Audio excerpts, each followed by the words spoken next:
rammed through. That one was actually rammed through by McNamara, with his wisdom, Whiz kids. Yeah. Yeah, Exactly. that they McNamara, God, don't even get me started on that, man. Um, Daniel would like to know, did any of you ever use a silencer at that time in No, Vietnam? no, Or suppressor, I should say. no. Okay. Yeah, I don't remember them popping up. I see the SAW guys and some of the Force Recons every now and again posing with some, but I don't know how often they took suppressed weapons except for pistols out. So Yeah, I don't know. But I never saw any over there. let's see. Oh, this is an interesting before we get into some more timeline. Did you ever encounter VC or NVA snipers? If so, did you conduct any counter sniper missions on them? Um, we ran into, we'd be shot at it by them, but I never had any. It wasn't. Um, we were never set up at a place, where they were going to snipe at us, like, yeah, I hear, or I've read that, in Baghdad and different places like that, but in Nam, the bases were so big, and I wasn't on the big bases, but even Fubai and stuff, they were just set up in such a way you'd get a sniper now and then, but most of them, in our area, which my area was Fubai Way North. I was, that's where my whole operational area was, and at DMZ mostly. Um, it we didn't, like what my one guy I mentioned earlier, Meatball, he got shot off of a pagoda, by a sniper, but for the most part they weren't. The VC snipers just didn't have good equipment or stuff, so they weren't as deadly. NVA's different, but we never did counter sniper stuff. I think in this sort of your neck of the woods up Yeah, here, Quang Tri there's Province. Yeah, Tuat Din and Quang Tri. Yeah. it's hot I core. For those of y'all that don't know, the four cores at the top is I, and going through the numbers ending at 4 at the bottom of South Vietnam. This is, well, let me get this out of the way because I knew this question would come up, being that you're a sniper.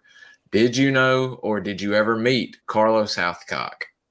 I didn't, and I didn't hear from him, until the book came out and stuff afterward. However, Sergeant Sides, or writer in the book, was friends of his and knew him from the rifle teams and stuff like that, and has vouched for him being a good guy and stuff. But I didn't personally know him. He's definitely him and Chuck Moini are definitely up there with y'all in the legendary status of the Marine Corps. Got some mess ups here. There's an interesting, although I think in the book you cover a little bit. What would you say your max range at which you could be sure to land a first round hit? Probably 600. Yeah, I was about to say, I know, if I'm not mistaken, I believe you got one at 700 there on one, or was it two that it took you? I thought you got one at 7. I have it confirmed at 1,300. Oh yeah. But, That's a big one in the book. But that was 6 shots, and it was in the DMZ. And but as far as being absolutely sure, I would say 600.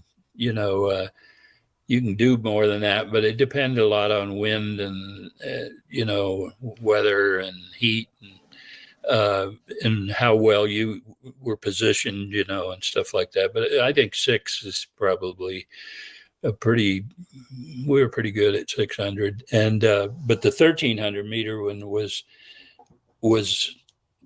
in the demilitarized zone, and we were actually with the South Vietnamese Army at the time, and we were at Contien before it, heated up quite like it did. But the guy was, and we found out that the South Vietnamese were running Contien at the time, and so we were sent out there as snipers, and then they wouldn't let us shoot because they didn't want to piss off the North Vietnamese, who they had a deal with. And so at night we would actually sit on that hill there, and my partner and I, and we would watch flashlights, columns of flashlights going south around Contien because the South Vietnamese had a deal, and so we were out there for 3 weeks, and so one day we see, which we knew, there were couriers who, I don't know if that's the right word, but there were guys who stored food and stuff for the guys coming south, and so one of them was out in this area, and I knew it was 1,300 meters because it was just beyond one grid square, and there were 3 hooches there on the map. And so I asked this ARVN lieutenant if I could shoot him, and he laughed at me and said, yeah, and so I was able to lay out on this roof of this bunker and really had my spotter pearl, and my first shot, the guy didn't even turn around. He would come out of this little hooch bunker and do whatever he was doing. And so then I cranked it up again, and I took a shot, and he picked it up, but I was way short. He picked up where it hit. So I tried the third time, and the guy looked around, and so I knew I was getting closer. And on the 5th shot, he actually ducked and ran back, and we didn't see him. The whole thing took 2 hours because he would, once he started hearing it, he'd go back. But on the 6th shot, I dropped him, and the ARVN lieutenant was not happy with me. But and so that's how I know. And he laid there. He was gone. But that's how I knew it was 1,300 meters on the thing. But it was 6 shots and 2 hours and a dumb North Vietnamese. That's a very, very interesting story, and the guys, y'all get a good play-by-play on that whole one. That's a very interesting, and really, it seems like you had just terrible interactions with the ARVN. Aside with the deal up there that you were speaking about, they seemed like just terrible people. Our experience with them, and we had a lot of experience with them, was you question why we were supporting them, because I had a great deal of personal respect for the North Vietnamese because they flew me to fight, and they had to walk 400 miles, down, and they were disciplined. I mean, they would die. Some of them, officers especially, would take a grenade to the chest if they were getting captured, kind of thing. I mean, they were down for the cause, but the ARVNs were, to me, a joke. They just, and I don't understand that to this day, but they were. And not to say all of them, but there were a lot of ARVN units. That some of the SF and all of that were okay. The LLDB, but yeah, some of those regular ARVN stories. Yeah, I've read stories of that, but boy, the ones they're just the run of the mill, everyday grunts were. They weren't in it. They clearly weren't in it. You covered your longest. Infantry would like to know, what was your shortest engagement with the sniper rifle? Well, my shortest was about 3 feet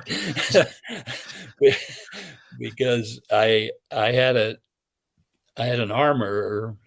We had an armorer for our patrol, or for our platoon.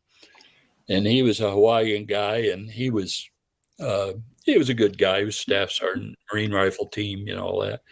And this was a mentality, of war, I guess. But when he was getting ready to rotate home, he came to me and said, "Can you take me on patrol? I've never been on patrol, and I'd like to shoot someone because I'm on the Marine Rifle team, and I hate to be a sniper armor and not, And well, I said, sure. So we took him out to one of our favorite spots that we always found people, and and to our utter surprise, we normally had a 200 to 300 yard shot at this particular area, and literally 50 feet in front of us, an NVA soldier, very young, I mean, younger than I think I was, and I was 19, 20, and but this NVA soldier pops up in front of us, just down this hill, just a little bit, looking all around, had no idea we were there, And so the sergeant, the Hawaiian, is next to me. We were camouflaged in these bushes. And so I reach over and tap him and motion, there's your shot, And he got up and he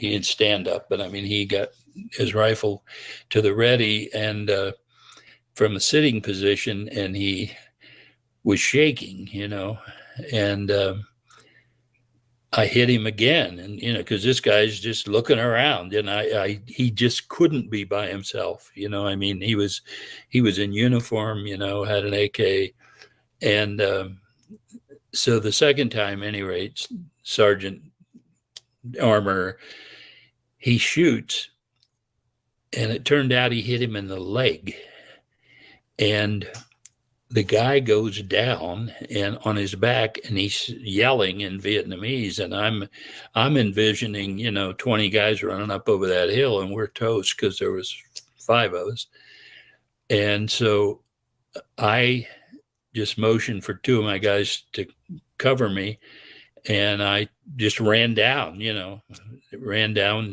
and I had my harness off, so I didn't have any grenades or anything. I had my rifle, and I came up on the guy, he was laying on his back. I could see his leg bleeding and stuff.